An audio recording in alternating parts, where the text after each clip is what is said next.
واقعہ حضرت خالد بن ولید رضی اللہ عنہ قسط نمبر 12 پارٹ 2۔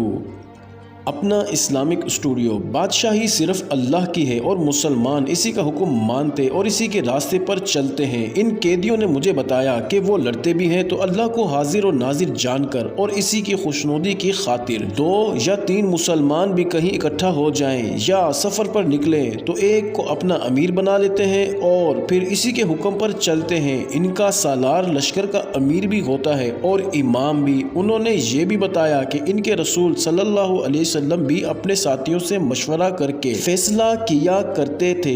اب ان کا ایک خلیفہ ہے جس کا ہر حکم بصر و چشم مانا جاتا ہے، لیکن خلیفہ بھی مشورے کے بغیر کوئی حکم جاری نہیں کرتا۔ کسی خلیفہ کی، کسی امیر کی اور کسی سپہ سالار کی بیوی یا بیٹی یا بیٹا کوئی حکم نہیں دے سکتے۔ اگر وہ کوئی جرم کر بیٹھیں گے تو انہیں بھی ویسے ہی سزا ملے گی جیسی ایک عام اور ادنا مرد یا عورت کو دی جاتی ہے۔ شہنشاہ معظم، اب آپ اپنے یہاں دیکھیں، شاہی خاندان کے افراد کی تعداد دیکھیں۔ ہمارے لیے کوئی ایسا حکم نہیں کہ ہم ان میں سے کسی کا کوئی بھی حکم نہ مانیں۔ اگر میں ان میں سے کسی کا کوئی حکم نہیں مانوں گا تو وہ مجھے اسی قید خانے کی کال کوٹری میں بند کر دے گا جس کا آج میں داروغہ ہوں۔ یہ بھی ذہن میں رکھیں کہ آپ نے شہزادی کے ساتھ نکل جانے والے قیدی کو مہمان کی حیثیت سے رکھنے کا حکم دیا تھا۔ اسے شہزادی شارینہ اپنے ساتھ لے جانے کے لیے آئی اور کہا کہ شاہ ہرقل نے اسے طلب کیا ہے تو میں اس حکم کی خلاف ورزی نہیں کر سکتا تھا۔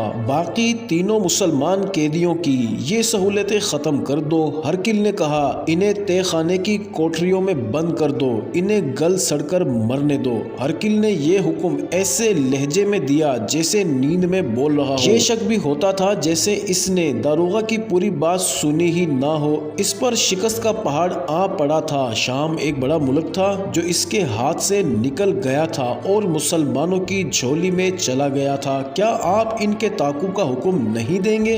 شارینہ کی ماں نے پوچھا۔ نہیں، ہرقل نے بے جان سے لہجے میں کہا۔ صبح کے نکلے ہوئے اب تک وہ دور نکل گئے ہوں گے اور یہ بھی معلوم نہیں کہ وہ گئے کس سمت کو ہیں۔ شارینہ کی ماں کچھ نہ کچھ بولتی رہی۔ ہرقل اس کی کسی بات کا ادھورا سا جواب دے دیتا یا صرف اتنا کرتا کہ اس کے منہ کی طرف دیکھ کر منہ پھیر لیتا۔ داروغہ کو ہرقل نے کوئی اشارہ کیا تھا یا داروغہ نے فرض کر لیا کہ اس کا چھٹکارا ہو گیا ہے۔ وہ الٹے قدم چلتا دروازے تک گیا اور باہر نکل گیا۔ وہ چلا گیا ہے، شارینہ کی ماں نے کہا۔ اس کی جان بخشی نہ کریں، جانے دو اسے، ہرقل نے کہا۔ میں آنے والوں کا انتظار کر رہا ہوں۔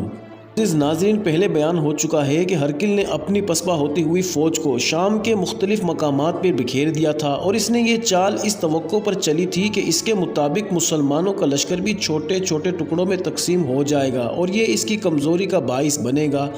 پھر ہرقل اپنی بکھری ہوئی فوج کو کسی ایک موزوں مقام پر یکجا کر کے مسلمانوں کی ٹکڑوں میں بٹی ہوئی فوج پر زوردار حملہ کرے گا اور پھر مسلمان اس کے سامنے نہیں ٹھہر سکیں گے۔ ناظرین، ہرقل رہا میں آ گیا تھا اور اپنی فوج کو یہیں اکٹھا کرنا چاہتا تھا، لیکن کہیں سے بھی اسے کوئی جواب نہیں مل رہا تھا کہ وہاں کی فوج کب اس تک پہنچے گی۔ یہ تھا وہ انتظار جس کی بے تابی نے اس کا دماغ جکڑ رکھا تھا۔ معزز ناظرین، جاری ہے اگلی ویڈیو قسط نمبر 13 میں دیکھنا مت بھولیے گا۔